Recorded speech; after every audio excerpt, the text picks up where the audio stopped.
Good morning. It's Chris of Light and Joy Designs, and welcome back to the Light and Joy Designs podcast.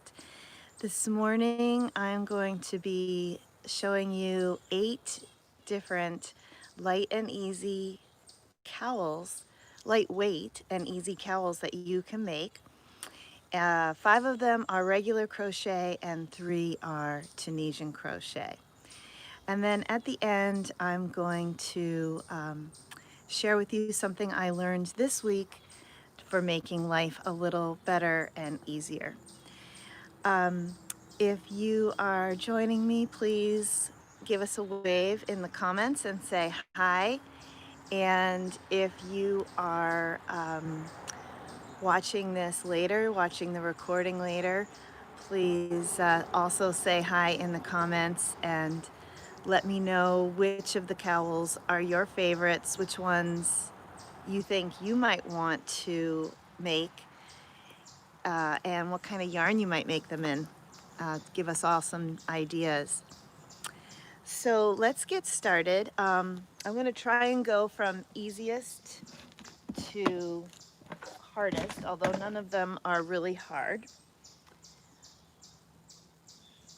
So we have here. The first one is called the Woven Tubie. And this one is made with just chains and single crochet. So although it looks quite complicated, it's really not. It's made with 2 different colors, 2 contrasting colors of yarn. For this one, I chose 2 color changing yarns. And for all of these, hi Sean. For yours, you can choose any color yarn that you like. So let me show you what this looks like on. Oh, and here in my hair, I have the crocheted Pom Pom Scrunchie. So I'll have a link for this and all of these patterns.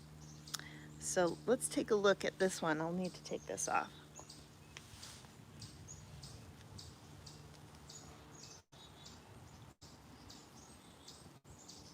So what's cool about this cowl is you can wear it kind of all scrunched up like this, or you can wear it, you can, double it over and have it be really nice and thick in the winter time. The other cool thing about this cowl is you can make it into a hat. And you would do that actually with the Pom Pom Scrunchie. So what you do is you just take the top of the cowl and you take the Pom Pom Scrunchie. Oops.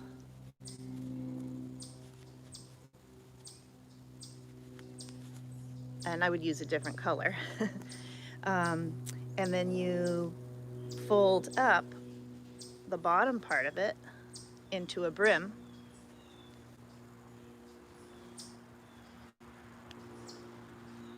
And then you have a cool hat. So you can, when you make this, this cowl, you have several options of how to wear it. So that's that. That one's called the Woven Tubie. The next one is the corner to corner triangle cowl. And this one is super easy to make. We just basically make a rectangle using corner to corner crochet. And let me see if I can lower this down a little bit so you can see it better. There we go. And you just connect it along the edge here, or actually on this side. You can't even see the seam anyways. I think it's right here. Let's see. Are these basic crochet?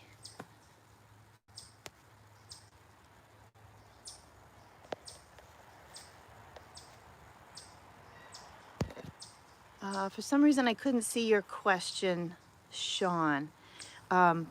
I just saw the beginning of it popped up and then it disappeared. yes, they are basic. These are basic crochet, not Tunisian. So I'll have a link to the video for how to make this. Super easy. And I made this in a number 3 lightweight yarn with probably like a 6mm hook, and it's very lightweight and nice for the fall. Okay, so then the next one is the Herringbone Stitch Cowl. And this one you can make in any type of yarn that you'd like. This one I happen to make in a bulky yarn. This is a number 6 weighted yarn, so it's really thick. It is, hi Sean, Melanie, I agree. I couldn't, the comments show up and then I can't, then they disappear and I can't see them. So if you have a question, if you wouldn't mind putting it in again, I'll be sure to answer it. So the herringbone crochet, there's 2 different types. There's the regular and then there's the thick version.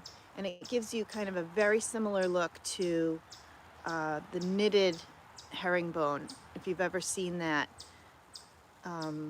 stitch, which I absolutely love. This really approximates it. And you can make it in any weight yarn that you like. So that's the herringbone stitch cowl. And as I said, it looks the same on both sides. It's reversible. The next cowl that I want to show you is the stained glass cowl. And I made it in 2 different colors. So I just think that this cowl is so pretty. It's, you know, you can choose any different colors that you like. I used the Red Heart stripes yarns, and I just kind of cut up the colors so that I could use the different colors. And then this other one is a really fall colors one, stained glass cowl. And you can wear it in either direction. So that's the stained glass cowl. It's very easy, gives you a little chance to make granny squares, little ones. It's worked with, then we have half double crochets, and then you'll also learn surface crochet for the stripes at the bottom. The next cowl is the Turquoise Summer, Turquoise Sea Summer Cowl. And this is a cowl, again, can be made in any weighted yarn. I've made it here in Red Heart It's a Wrap. And what I did was I took the colors. The yarn comes in cakes with 3 colors. And it's a color changing yarn, but what I did was I took the colors and I wound them into separate balls.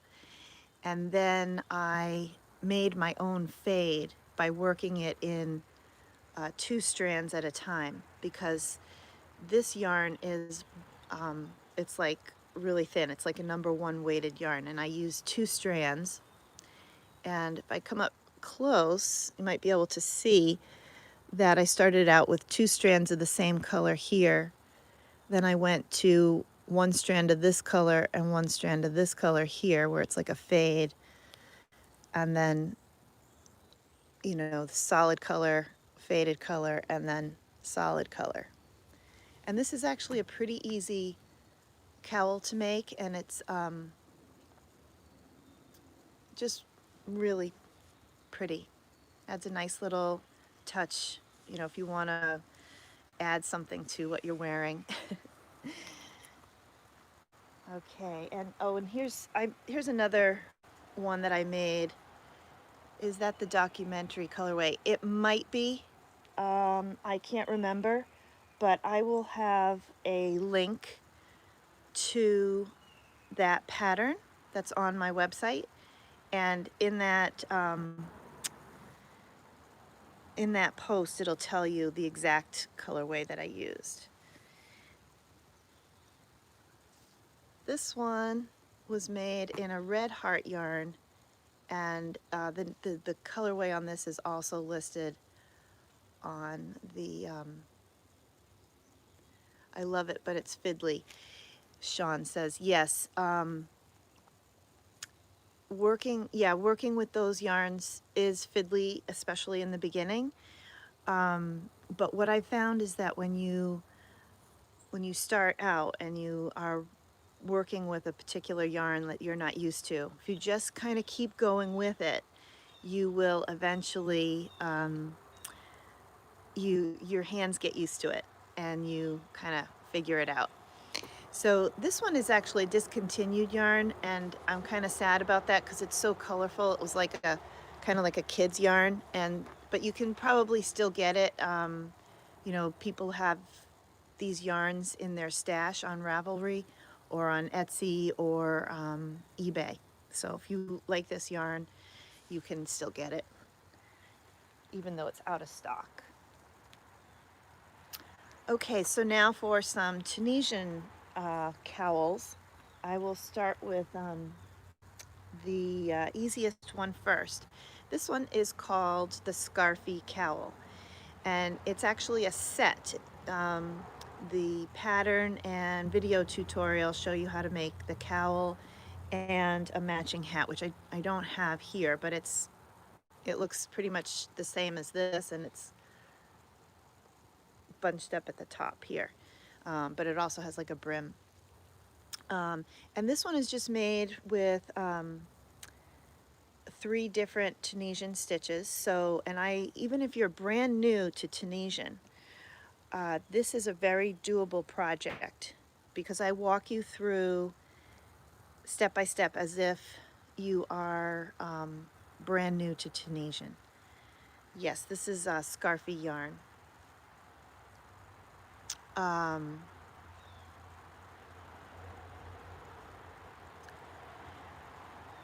So the tutorial will walk you through it step by step. So even if you're brand new, it's not worked in the round, it's worked flat, and then it is joined on the inside, and it's joined in a way that you wouldn't really even see the join. So this is a great one, and I love Scarfy because it's warm, but and soft, but it's really, really light, and this one has a nice kind of squishiness to it. So check that one out. The next one is the Tunisian Brioche, and this is like, man, when I discovered this, I was so excited. This is one of the coolest things in Tunisian that you can do. You take 2 different colored yarns.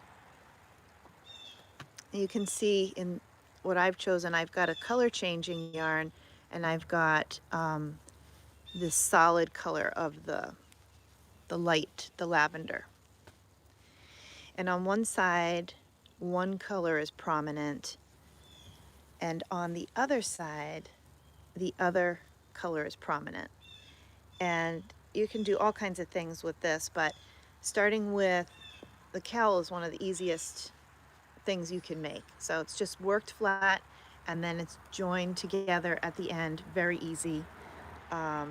It's joined with the crochet hook. You don't have to sew or anything like that. So I'll have a link to that, and this is actually part of a series where I teach you not only how to make this cowl, but also how to make this reversible pom-pom hat with a pom-pom on each side. And here I have I have one of my crochet roses, and I have it attached as like an embellishment on the brim of my hat. I'll put it on and show you.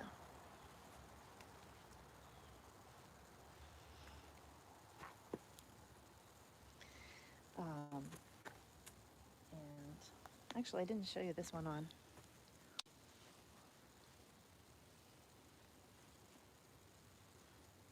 So that's nice.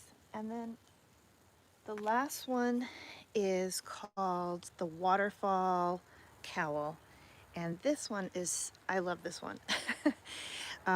This one is made with these elongated stitches. They're kind of they're like the drop stitches in knitting, and it's super easy to do.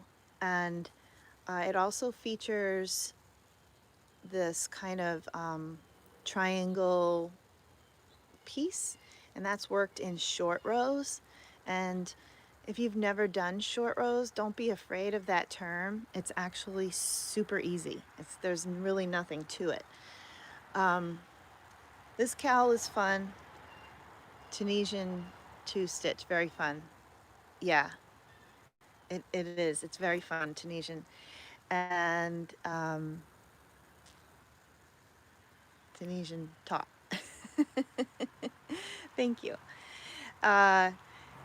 So this one you can wear with this feature here in the front, or on your shoulder, or even in the back if you want to just show off this. And this waterfall cowl is great with lightweight yarns, or really any kind of yarn.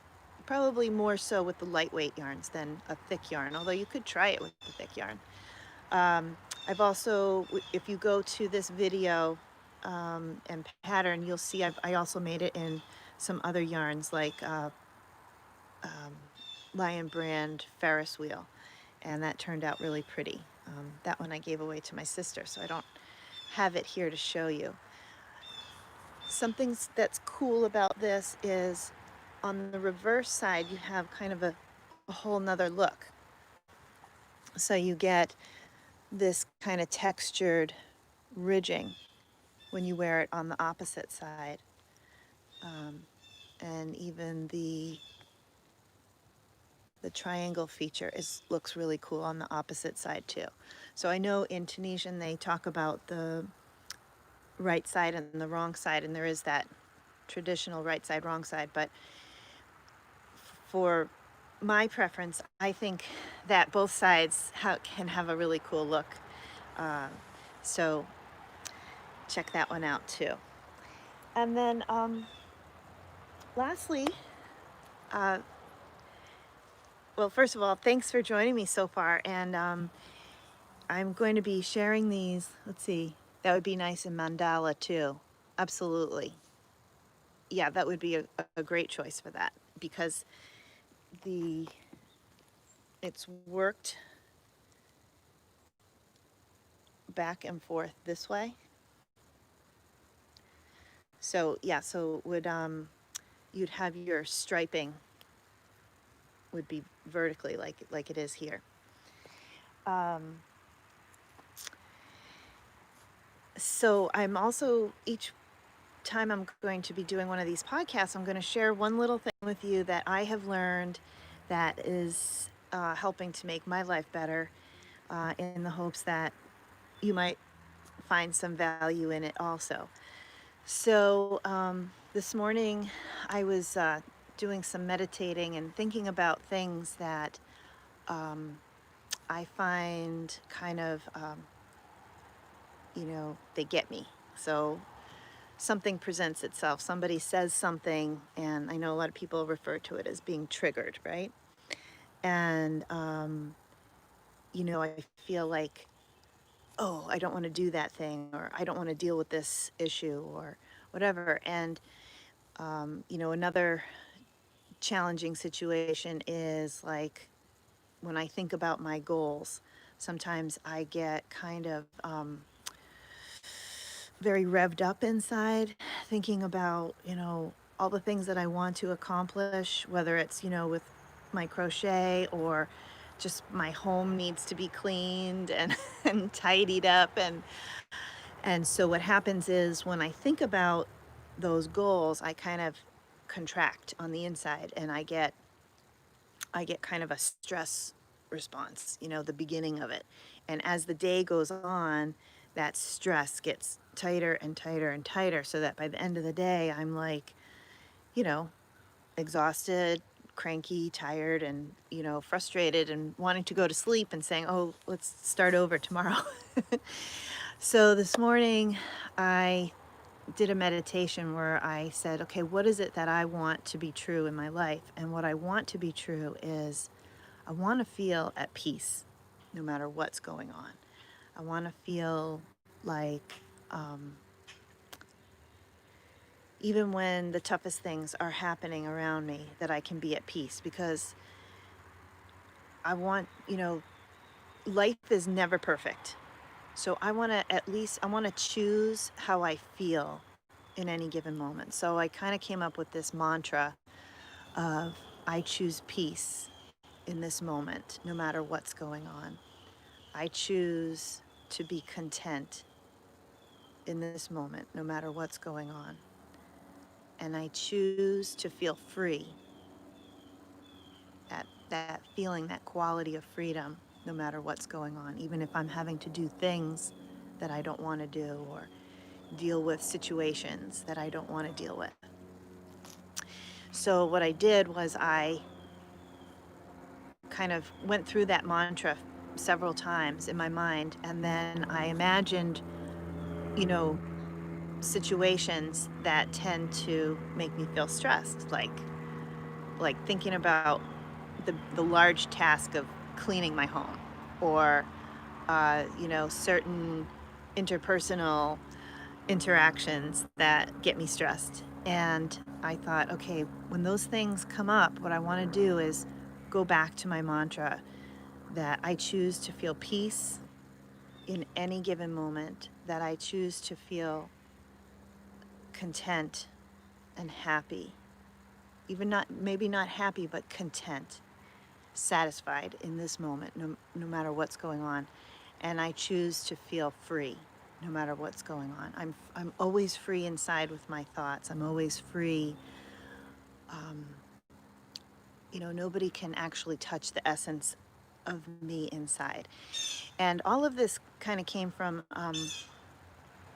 a few years ago, actually 6 years ago. I had a health situation. I don't like to really refer to it usually, but I did have breast cancer, and I had a double mastectomy.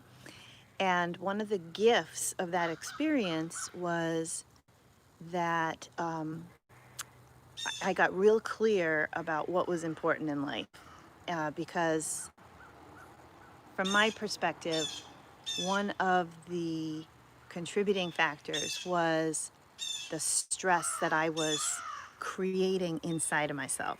So outside of ourselves, there's stuff going on in the world, stuff going on in our personal relationships, stuff going on at work. I mean, it's never ending, and it's never going to be perfect. And but what we do have control over is how we feel on the inside. We can choose whether we're going to feel stressed or we're going to hold it lightly, and choose that peace, contentment, and that sense of freedom.